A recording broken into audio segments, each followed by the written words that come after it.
మనం ధనుసు రాశి కనుక చూసుకుంటేనండి, ఇందులో నక్షత్రాల వైజ్ కనుక మనం చూసుకుంటే ఫస్ట్ ముందుగా ధనుసు రాశి వాళ్ళకి చాలా సామాన్యంగా ఉండే మంత్ అండి ఇది. పెద్దగా ఆపర్చునిటీస్ వచ్చేసి వృద్ధిగా ఉండేది కూడా లేదు, అలా అని ఇబ్బందులు పడేది కూడా లేదండి. ఒక రకంగా చూడాలంటే కొంచెం పాజిటివ్ గానే ఉంటుందండి. అది కూడా కొంచెం మోడరేట్ పాజిటివ్ గా సామాన్యంగా కొంచెం బెటర్ గా ఉండే అవకాశం ఎక్కువగా ఉంది. ఓవరాల్ గా చూసుకుంటే పెద్ద ఒడిదుడుకులు ఏమీ లేదు అన్ని ఒక రాశిలో ఇదండి ఈ మంత్ లో. మనకి నక్షత్రాలు కనుక చూసుకుంటేనండి, మూల 1, 2, 3, 4 పాదాలు, పూర్వభాద్ర 1, 2, 3, 4 పాదాలు, ఉత్తరభాద్ర ఫస్ట్ పాదం అంతా ధనుసు రాశిలో వస్తారండి. మనకి గ్రహ స్థితి సంచారం కనుక చూసుకుంటే సూర్యుడు మీనరాశిలో ఉన్నారండి మార్చి 14 తర్వాత. బుధ శుక్ర వీళ్ళు ఆల్రెడీ అక్కడ రాహు ఉన్నారండి, వీళ్ళంతా మీనరాశిలో ఉంటున్నారు. కుజుడు కనుక చూసుకుంటే మిథున రాశిలోకి జనవరి 31 నుంచి ఏప్రిల్ 3 వరకు వీళ్ళు మిథున రాశిలో ఉన్నారండి. ఈ యొక్క గ్రహ స్థితిని కనుక మనం చూస్తే ఈ ధనుసు రాశి వారికి ఎలా ఉందంటే, వీళ్ళకి సూర్యుడు 3వ హౌస్ లో ఉంటున్నాడు 14వ తారీఖు వల్ల. లక్ష్మి తర్వాత మానహాని, శోకం, ధన ప్రాప్తి, సుఖ సుహృతాభివృద్ధి అని మనకు చెప్తారండి. దీని మీనింగ్ ఏమంటేనండి, లక్ష్మీప్రదంగా ఉంటుంది. తర్వాత అవమానాలు జరిగే అవకాశం ఎక్కువగా, బట్ అది కూడా వెంటనే వాళ్ళు రిగ్రెట్ అయిపోతారు, అయ్యో మనం అనవసరంగా వీళ్ళని అవమానించేమో అని బాధపడి వచ్చేసి సారీ చెప్పే అవకాశం ఎక్కువగా ఉంటుంది. తర్వాత ధనం, రావాల్సిన ధనం కొన్నిసార్లు ఆగే అవకాశం ఎక్కువగా ఉంటుంది.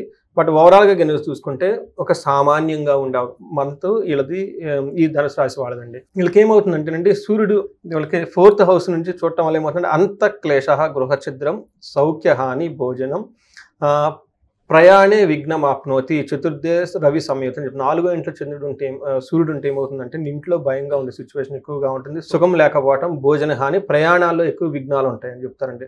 10th హౌస్ లో దృష్టి ఉండటం వల్ల వీళ్ళకి ప్రమోషన్స్ వచ్చే అవకాశం ఎక్కువగా ఉంటుందండి. ప్రొఫెషనల్ రిలేటెడ్ మ్యాటర్లు చాలా బాగుంటుంది. అచీవ్మెంట్స్ చాలా ఎక్కువ చేస్తారు వీళ్ళు వర్క్ లో, ప్రొఫెషనల్ రిలేటెడ్ మ్యాటర్స్ లో. అందుకని మనం చూస్తుంటే సూర్యుడికి మిక్స్డ్ రిజల్ట్, ఇంట్లో కొంచెం టఫ్ సిచ్యువేషన్, ప్రొఫెషనల్ చాలా బాగుంటుందని చెప్పుకోవాలి. కుజుడు వీళ్ళకి మళ్ళీ 7th హౌస్ లో ఉండి 10th ని 2nd హౌస్ ని చూడటం వల్ల ఏమవుతుందంటే మిక్స్డ్ రిజల్ట్ అగైన్. ఎలా ఉంటుందంటే 7th హౌస్ లో కుజుడు ఉండటం వల్ల కొంచెం అన్న వస్త్రాది రాహిత్యం, సదా క్లేశం బంధుభి, కువార్తం, పుత్ర భాతృణం, క్రోధ సప్తమికి కుజే అని చెప్తారు. అంటే ఏమని చెప్తారంటే 7వ ఇంట్లో ఉండటం వల్ల కొంచెము టయానికి భోజనం చేయకపోవటము, హడావుడిగా ఉండే అవకాశం ఎక్కువగా ఉంటుంది. బంధువులతో గొడవలు వచ్చే అవకాశం ఎక్కువగా ఉంటుంది.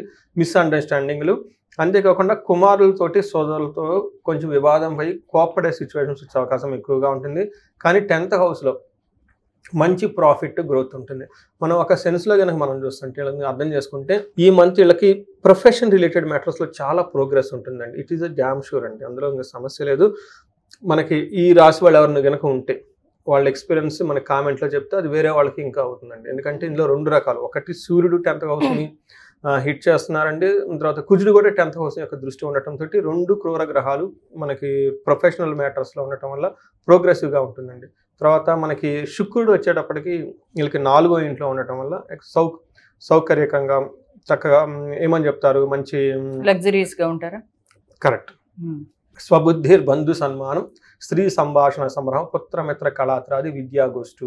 4వ ఇంట్లో కనుక శుక్రుడు ఉంటే వీళ్ళు ఏం చెప్తారంటేనండి, మంచి రిలేషన్షిప్ మెయింటైన్ చేస్తారు. వైఫ్ కానీ హస్బెండ్తో, హస్బెండ్ కనుక వైఫ్తో, లేకపోతే ఇంట్లో మనకు లేడీస్ అండ్ జెంట్స్ మధ్య చాలా మంచి హార్మోని ఫ్యామిలీ మెంబర్స్తో క్రియేట్ అయ్యి బాగుంటుంది. అందరూ కలిసి మంచి మంచి ప్లానింగ్లు చేసుకుంటారు.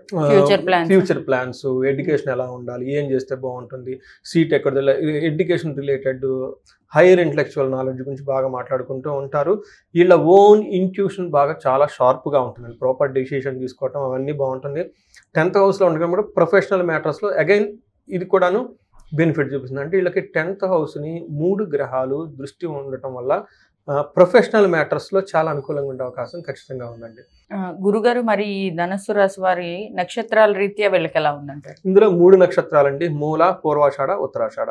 మూలా నక్షత్రం వాళ్ళు కనుక చూసుకుంటే ఇందులో 3 విషయాల్లో ఛాలెంజింగ్గా ఉంటుంది, ఒక విషయంలో పాజిటివ్గా కూడా ఉంది. ఎక్కడ ఛాలెంజింగ్గా ఉంటుందంటే భయము, బంధనము, అతి భయం. అంటే వీళ్ళు బంధించబడినట్లు ఉండే సిచ్యువేషన్ నుండి ఫ్యూచర్ గురించి ఆలోచిస్తూ ఎలాంటి డెసిషన్స్ ఉంటే బాగుంటుంది అన్న ఆలోచన ఉంటుందండి. వీళ్ళు ఆస్ట్రాలజీ కనుక కన్సల్టేషన్ తీసుకుంటే ఆ బంధించబడినట్లు ఉండే సిచ్యువేషన్ నుండి బయటపడుతూ ఉంటారు.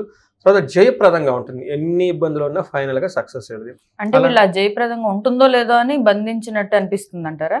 కాదండి, వీళ్ళకి ఫ్యూచర్ గురించి కానీ ఒక Hmm. బిజినెస్ గురించి కానీ లేదంటే ఎలా వెళ్తుంది అని ఒక టఫ్ సిచ్యువేషన్ లో ఉంటారు. Hmm. ఏదో సంథింగ్ జరిగింది, అది ముందు ఎలా ఉంటుంది. Hmm. కొన్నిసార్లు అంతే ఉంటుంది కదండి, అవును. మనం ఏదో ఒకటి చేస్తాం అది ఫెయిల్ అవుతుంటుంది. 2 సార్లు ఫెయిల్ కానీ మనలో మనకి కాన్ఫిడెన్స్ పోతుంది. అసలు వాళ్ళ ఫ్యూచర్ ఎలా ఉంది మనకు తెలియదు కదా.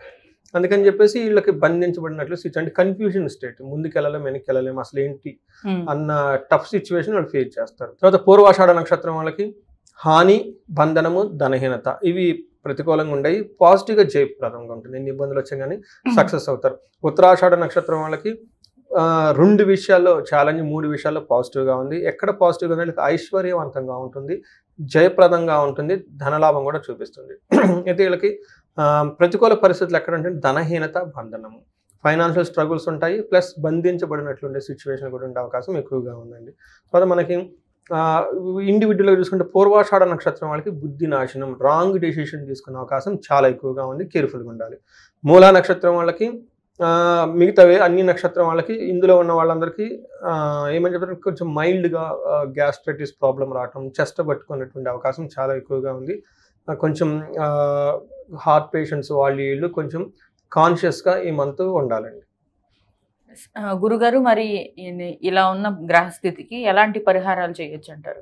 వీళ్ళకి గురువు ద్వారా ఇబ్బందులు వచ్చే అవకాశం ఎక్కువగా ఉందండి. వీళ్ళు గురువారం రోజున శనగలను దానం చేసిన, మేధా దక్షిణామూర్తి టెంపుల్స్ని విజిట్ చేసిన చాలా బాగుంటుంది.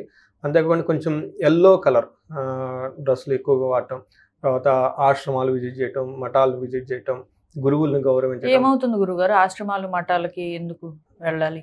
కరెక్ట్ అండి. ఏమవుతుందంటేనండి, గురువు మనకి 3 విషయాల్లో యూజ్ అవుతారండి. మనకి ఎనర్జీ వస్తుంది. ఒకటి పిల్లలు, రెండోది హయ్యర్ ఎడ్యుకేషన్, నాలెడ్జ్, జ్ఞానం, మూడోది ధనం. మనకి ఈ 3 చాలా ఇంపార్టెంట్. సపోజ్ ఎప్పుడైతే గురువు మన మీద అనుకూలంగా లేరో ఈ టైంలో పిల్లలకు సంబంధించిన డిస్టర్బెన్స్ ఒకటి మనం క్లియర్గా చూస్తాం. రెండోది జ్ఞానం, మనం ఏదైనా పని చేయాలంటే హైయర్ మన ఇంటలెక్చువల్ చాలా షార్ప్గా ఉండాలి కదా, మన బ్రెయిన్ చాలా పవర్ఫుల్గా ఉండాలి, తెలిసి ఉండాలి కదా. మనం ఏదైనా ఊరికి వెళ్ళాలన్నా లేకపోతే తిరుపతి ఏదైనా ఎనీథింగ్ చేయాలంటే దాని గురించి పూర్తి అవగాహన, నాలెడ్జ్ మన మీద ఉండాలి. ఇది లేకపోతే, సరైన సోర్స్ ఆఫ్ ఇన్ఫర్మేషన్ వాళ్ళకి లేకపోతే, ఏం జరుగుతుందో తెలియకపోతే అది రాంగ్ డిసిషన్ తీసుకోవడానికి కుదరదు కదండి. అలానే ధన ప్రవాహం కూడా, ధనం రావాలి అంటే గురువు యొక్క కృప ఉండాలండి. అందుకని మన పెద్దవాళ్ళు ఏమంటారంటే గురువుల యొక్క ఆశీర్వాదం తీసుకుని వెళ్ళమంటారు. ఎందుకండి ఇముడే కదా కావాల్సింది. మనకి ఆ చేసే పనిలో వాళ్ళు చెప్పనవసరం లేదండి, వాళ్ళ యొక్క బ్లెస్సింగ్స్, వాళ్ళ యొక్క దృష్టి మన మీద పడితే అంటే శుభం అనే ఒక మాట అంటే సరిపోతుందండి. వచ్చే పనిలో వాళ్ళకి ప్రాపర్ ఇన్ఫర్మేషన్ సోర్స్ చక్కగా దొరుకుతుందండి, రైట్ డెసిషన్ తీసుకోగలుగుతారు. అట్లానే బ్రెయిన్ హయ్యర్ నాలెడ్జ్ వాళ్ళకి ఎన్లైటన్మెంట్ అవుతుంది, బాగుంటుంది. అంతేకాకుండా గురువు ఉండటం వల్ల ధన ప్రవాహం కూడా వస్తుంది. మనం ఏది చేసినా కానీ మన తర్వాత ఎవరికొకరికి హ్యాండ్ ఓవర్ చేయాలండి. అంటే మన పుత్ర అంటే మన ఓన్ పుత్రులే కాదంటే ఇంకా చాలా మంది ఉంటారండి, మనకి చెప్తారు కదా. వాటి వరకు మన యొక్క ఎఫర్ట్స్ చేరాలి అంటే గురువుల యొక్క కృప ఉండాలి. అందుకని చెప్పేసి ఈ గురువు కనుక వీళ్ళకి 6th హౌస్లో ఉండటం వల్ల ఇట్లా డిస్టర్బెన్సెస్ వచ్చే అవకాశం ఎక్కువగా ఉంది. మరి దాన్ని ఏం చేయాలి? మనకి ఎక్కడైతే లేదో అది వెళ్ళి తెచ్చుకోవాలి. వెరీ సింపుల్ కదా, మనీ లేకపోతే మనీ సంపాదించుకోవాలి. మనకేం బట్టలు లేకపోతే షాపింగ్ వెళ్ళి బట్టలు తెచ్చుకుంటాం, అంతే కదండి. ఇది కూడా మనకి ఎక్కడైతే గురువు యొక్క కృప లేదో గురువుల్ని కలవాలి. సో మన బుక్స్ చదవటం, మహర్షులు రచనం, లేదంటే భగవద్గీత కానివ్వండి, మహాభారతం, రామాయణం చాలా ఉన్నాయండి, ఎన్నో ఉపనిషత్తులు ఉన్నాయి, అవి వినటం. తర్వాత హైయర్ ఎడ్యుకేషన్ మాట్లాడటం, తర్వాత ఆశ్రమాలు తిరగటం, వాళ్ళ దగ్గర కూర్చొని ఆ సాన్నిధ్యం కనుక ఉంటే ఇలాంటి పెద్దవాళ్ళు గురువులు లాంటి వాళ్ళు ఉంటారు, వాళ్ళకి బట్టలు పెట్టడం, మేధా దక్షిణామూర్తిని స్తోత్రం చేయటం, టెంపుల్కి చేస్తూ ఉంటే ఆ గురు గ్రహం యొక్క నెగిటివ్ ఇన్ఫ్లుయెన్స్ వీళ్ళ మీద నుంచి తగ్గిపోతుందండి. అందుకని మనకి వీళ్ళకి గురువు యొక్క కృప చాలా అవసరం అవుతుంది ఈ మంత్లో. మిగతా గ్రహాలన్నీ చక్కగానే ఉన్నాయి.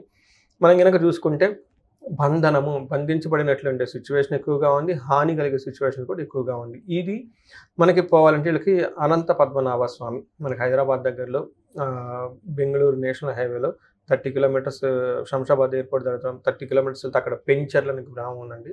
అక్కడ స్వయంభూ అనంత పద్మనాభ స్వామి టెంపుల్ అనండి. ఎందుకంటే మనం బంధించబడతాయంటే లిమిటెడ్ రిసోర్సెస్ వల్ల. ఎప్పుడైతే మనకు అనంతం మన కాంతం మన మైండ్లోకి వెళ్ళిపోతే ఇన్ఫినిటీ మనం డిజాల్వ్ అయితే మనకు అన్ని అవకాశాలే ఉంటాయండి. తర్వాత వీళ్ళకి జయప్రదంగా ఉంటుంది ఏ పని చేసినా కానీ. బట్ ఎవరికైనా కనుక ఏదైనా కనుక ఇంకా అబ్స్టాకిల్స్ ఫేస్ చేస్తూ ఉంటే వీళ్ళు మార్స్ చండీ హోమం మనం చేసుకున్నా కానీ, చండీ పారాయణ చేపించినా కానీ, లేదంటే వీళ్ళకి శ్రీశైలం మల్లికార్జున బ్రహ్మాంబ సమేత అక్కడ వాళ్ళు స్పర్శలింగ దర్శనం, తర్వాత వీళ్ళకి చండీ హోమం కూడా చేస్తారు. అక్కడ కనుక చేయించుకుంటే వీళ్ళకి అతిగా భయపడే సిచ్యువేషన్ నుంచి, వీళ్ళని ఇబ్బంది పెట్టే సిచ్యువేషన్ నుంచి బయటపడే అవకాశం చాలా ఎక్కువగా ఉంటుందండి. రైట్ గురుగారు. సో చూసారు కదండి, ఈ రాశి వారికి ఎక్కడైతే బంధించినటువంటి సిచ్యువేషన్ కనిపిస్తూ ఉంటుందో, ఎవరైతే ఎక్కువగా సందిగ్ధంలో ఉన్నట్టు ఆలోచిస్తూ ఉంటారో అలాంటి వాళ్ళందరూ ఇలాంటి సిచ్యువేషన్ నుంచి బయటపడాలి అనుకుంటే కనుక గురుగారు చెప్పినట్టుగా మీకున్న తీవ్రతని బట్టి మామూలుగా అయితే సాల్వ్ అయిపోతాయి, సిచ్యువేషన్స్ కంట్రోల్లోకి వస్తాయి అనుకుంటే దగ్గరలో ఉన్న అనంత పద్మనాభ స్వామి టెంపుల్కి వెళ్ళమంటున్నారు. లేదు అనుకుంటే కొంచెం చండీ హోమం లాంటివి చేయించుకోమని చెప్తున్నారు. అయితే ఎవరికైతే ఈ సమస్యలు ఉంటాయో మీరు మీ స్థాయి అదే మీ తీవ్రతను బట్టి, ప్రాబ్లం యొక్క తీవ్రతను బట్టి గుర్తించి మీరు ఎలాంటి డెసిషన్ తీసుకోవాలనేది ఆలోచించుకోండి. మీకు ఏమైనా డౌట్స్ ఉంటే కనుక స్క్రీన్ మీద స్క్రోల్ అవుతున్న నెంబర్కి కాల్ చేసి గురుగారిని ఇన్ఫర్మేషన్ అడిగి తెలుసుకోవచ్చు. థ్యాంక్ యూ గురుగారు. థ్యాంక్ యూ అండి.